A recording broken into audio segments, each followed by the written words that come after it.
Okay, so we'll begin with this question right here. If someone has COVID and recovered, is it appropriate to say the Birkat HaGomel? What this question is referring to is that is it appropriate to say the blessing of gratitude that it usually recited after a disease? In fact, the Talmud teaches that Kol HaChaim Yodu Chasela, that all the Chaim will thank you, will be grateful to you. And the Talmud teaches that Chaim is really the initials of 4 Hebrew words. Chet stands for Chole, 1 Yud stands for Yisurim, which means suffering, and we'll relate to what that means. The other Yud stands for Yam, which means if you've gone overseas, Yam is sea, and Mem, the 4th letter of the word Chaim, stands for Midbar. If you had to cross a desert, and it was dangerous for all sorts of reasons, then you also have to be grateful to Hashem. The first letter, Chet, stands for Chole. The second letter, Yud, Yisurim, let me just explain, usually refers to people who were in jail. It was suffering in there. The third letter, again, refers to people who flew overseas. That's one when you come back from a plane that went overseas. We say the blessing of gratitude, the blessing of a Gomel, and also those who traverse the desert should say the Hagomel too. Now,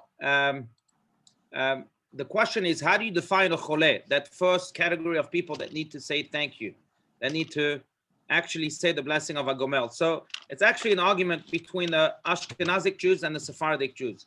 Ashkenazic Jews hold that it's only people who are severely sick, who were in the hospital, for example, or who were glued to their bed, unfortunately, because of the sickness for many days.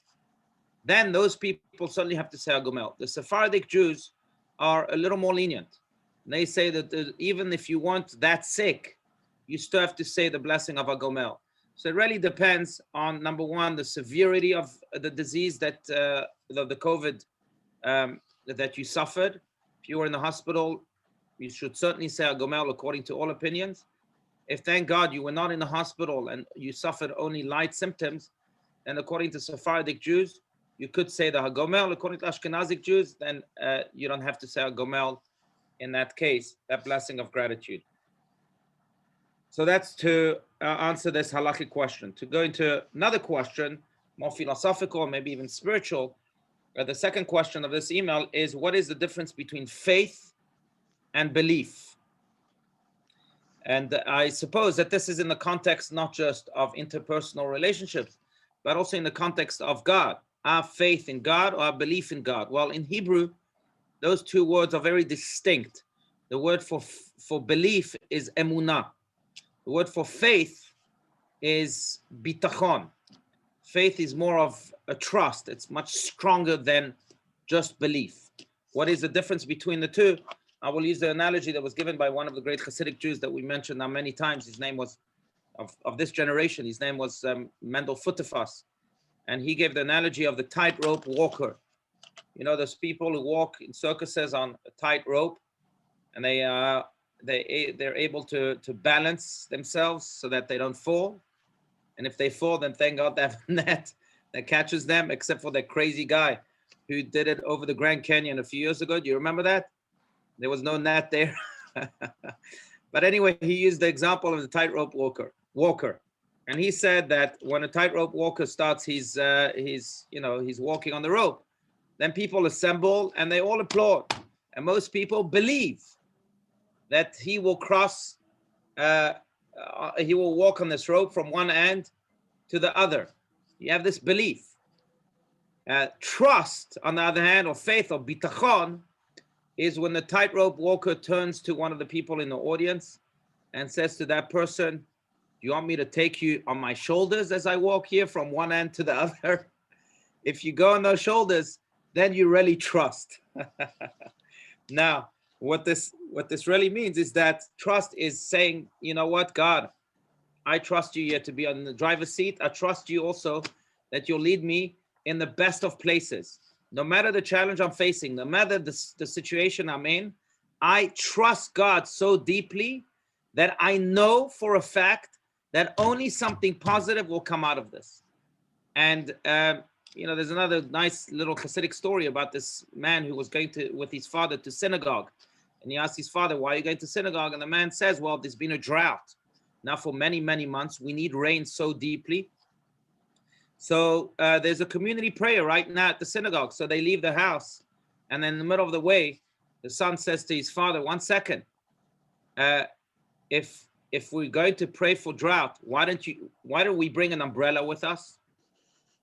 Now, the father may have believed that his prayer was going to work. But the son, on the other hand, had true bitachon, that the prayer was going to work, so much so that he knew for sure that on the way back, he would need an umbrella because it was going to rain, because God was going to listen to his prayers. And in a way, I think that's really the definition of bitachon. Now, I want to emphasize this point because many sources, including maybe the most prominent of all, the Klei Yakar, Rabbi Shlomo Ephraim Lunchitz of Prague, of some 500 years ago, who's a great commentary on the entire Torah. He too is one of the commentaries included in the typical Mikraot Gedolot, which is the edition of the Torah itself with its foremost commentaries. But the Klei Yakar says as follows. Listen to this. It's quite astounding that as opposed to emunah, to just belief, if one has trust, if one has complete bitachon, even if there's a very bad decree upon a person, that trust, something good will come out, that it will be good. That trust has the ability to transform the bad decree into a good decree, to annul the bad decree altogether, and then to bring about this good decree. Now, we learned this, by the way, from last week's portion. How do we know this?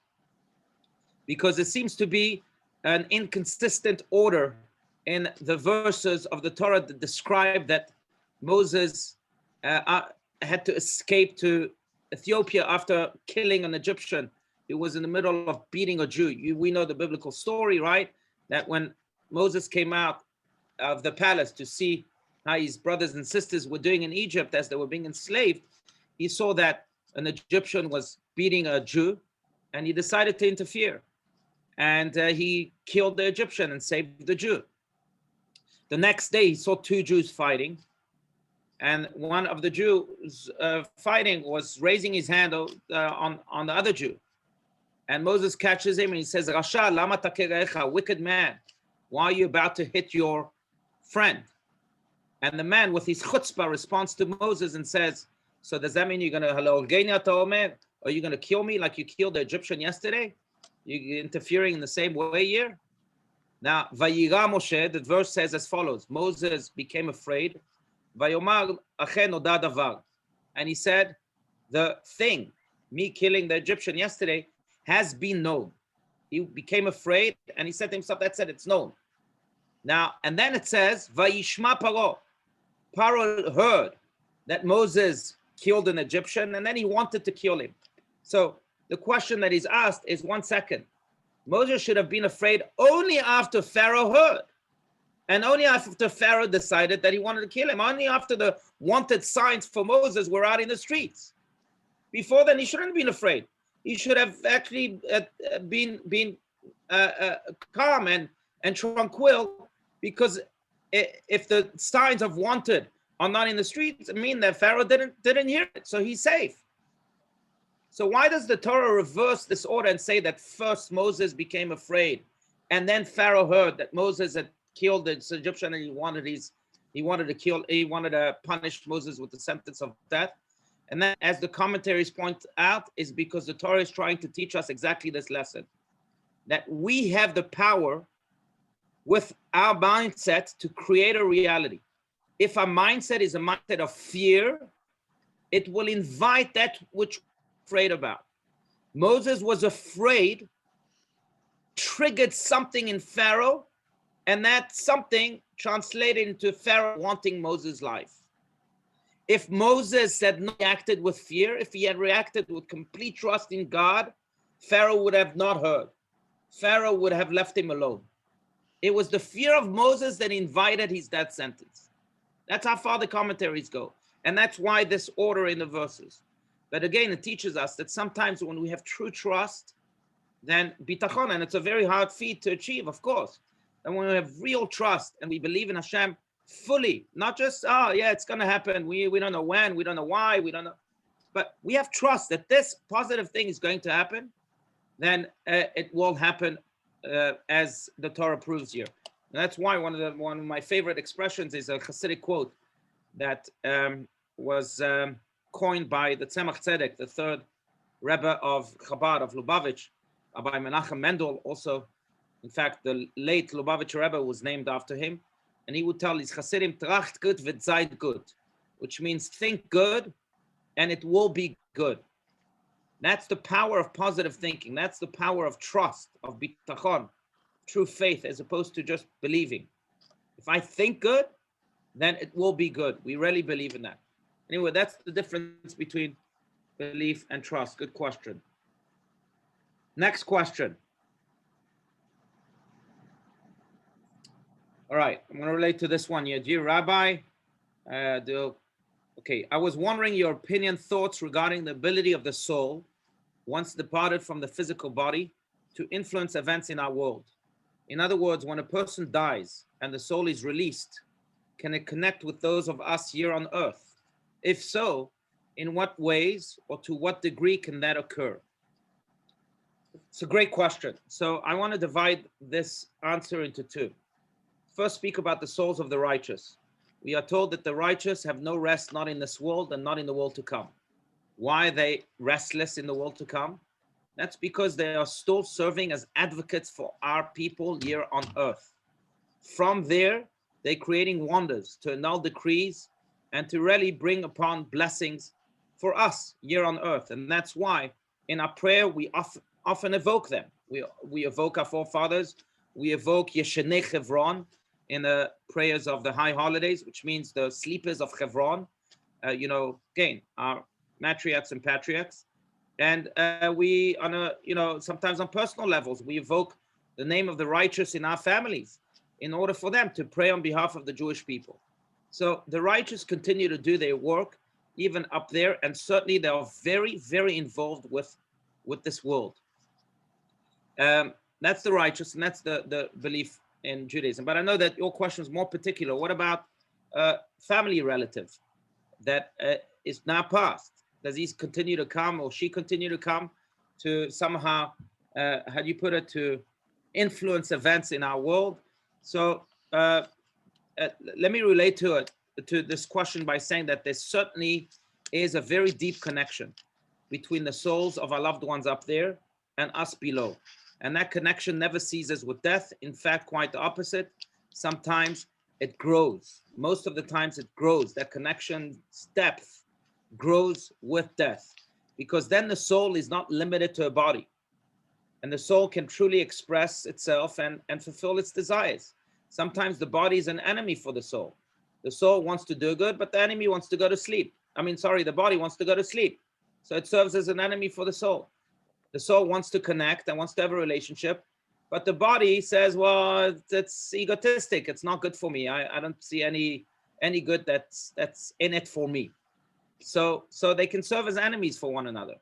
But when the soul is not in the body, then it can truly express its desires. Now, the soul's desire is to indeed give and to connect first and foremost to its loved ones, to its family members.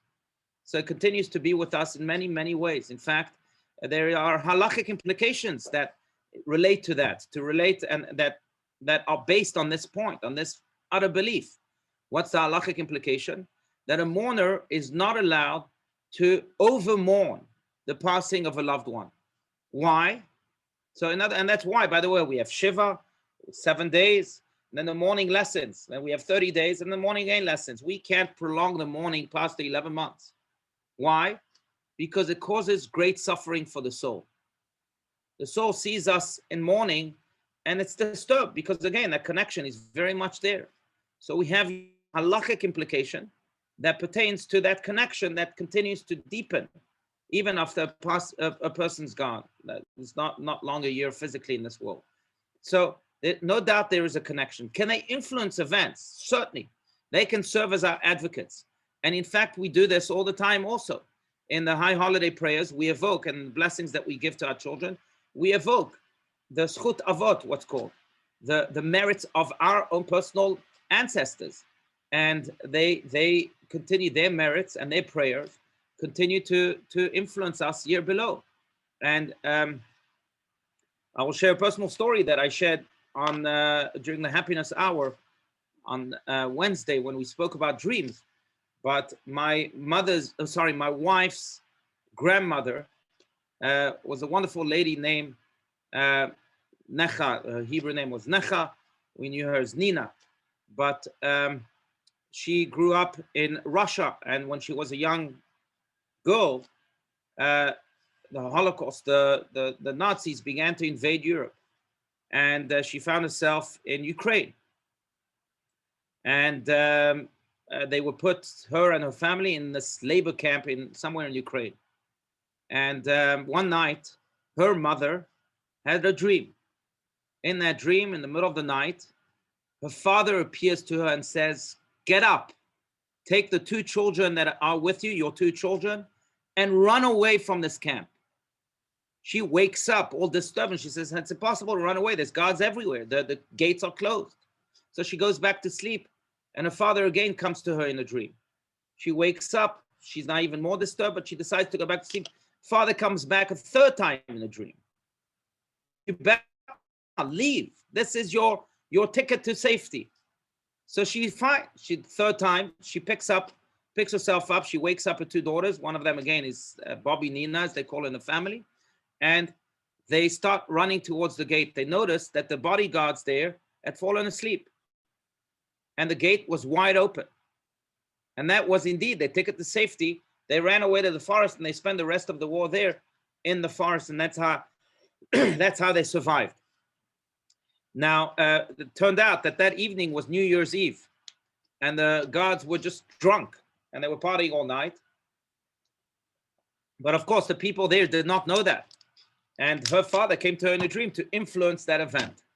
So we certainly believe that this exists. This certainly happens. And I will mention another thing that I mentioned this in the past, that the souls not only continue to communicate with us, but continue to influence the events, our personal events, and in a way also shep nachas from us. And their obsession is really to shep nachas from us, to have much happiness from us. Can't tell you how many times I've officiated at weddings, and then all of a sudden a bird lands on the chuppah. Now, the Zohar teaches that souls are carried by flying objects in this world. So bird, butterflies, I don't know, planes maybe, winds. But to me, it's clear that when a bird lands on a chuppah, it's the souls of the relatives of the bride and the groom that are coming to participate in the joy of their relative. And they continue again to be with us and to try to influence our events and to try to communicate messages so that we follow the good and the right path, and the path that they paved years ago. So we certainly believe that there's a very, very strong connection, a connection that only deepens over the years with our loved ones. I mean, I'm sure people, they also appear in dreams. I thank God I've had dreams with people that I was with, Rabbi Steinsaltz, people that I was very close to, the Lubavitcher Rebbe and others. And, they've told me things that to me were a piece of advice. But they influence us in many, many ways, not just the flying objects and dreams, but also in other means. Okay, that's that excellent question. I hope I answered it to your satisfaction. Okay. Next question here, and I believe, yeah, this is the last question for tonight. So maybe more or less on the same subject, but dear Rabbi, a friend recently lost his father, but I haven't gone to visit. I have all types of excuses, like maybe he wants to be left alone and I'm not so close anyway. But the real reason is I just don't know what to say in these situations. What can I say to make him feel better when the fact is that his dad died? So it's a great question. I think that we have it wrong, and I see this very often. I think that we think that when we go to comfort the mourners, we have to serve as in the role of the rabbi, or in the role of the therapist, or in the role of the know-it-all, and that you'll be able to answer any questions. No, that's not why we go and visit the mourners. We're not there to offer any advice. In fact, Jewish law teaches that when a person visits the mourners, he should wait for the mourner first to speak. He should remain silent. because you don't know. Is the mourner sad? Is the mourner happy? Does the mourner want to crack a joke, or does he want to speak of something very serious? You don't know, and you want to be able to relate to him, so you wait. You're silent, and you're not there to offer any advice or to superimpose yourself. You're just there to be. And that's why if you haven't gone because you think that you just don't know what to say, then I think the solution is just to switch, to create that shift in your mind, that you're not going there as a person who says things. You're just going there as a person who is present, presently silent. And if he engages in a conversation with you, great. If not, it's not your role anyway. Your role is just to be present there for the mourner. And I can't tell you how comforting it is for mourners to see that they are not alone in this sorrow, that they have people with them, whether silent people or noisy people, but at least that togetherness is truly what lifts them up. And that is what Judaism wants us to do, not to offer any type of advice, but again, to be present. I will mention that it's interesting to note that, the traditional blessing to the mourners in Judaism is Hammakom Yenachem Etchem B'toch Sha'ar Avelei Tzion v'Yerushalayim, which means, it's usually translated as follows: may God comfort you among the mourners of Zion and Jerusalem.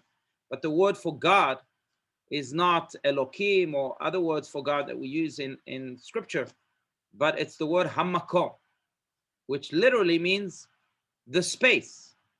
Now, why is it that we use that word to comfort the mourners? May the space comfort you. What space are we talking about?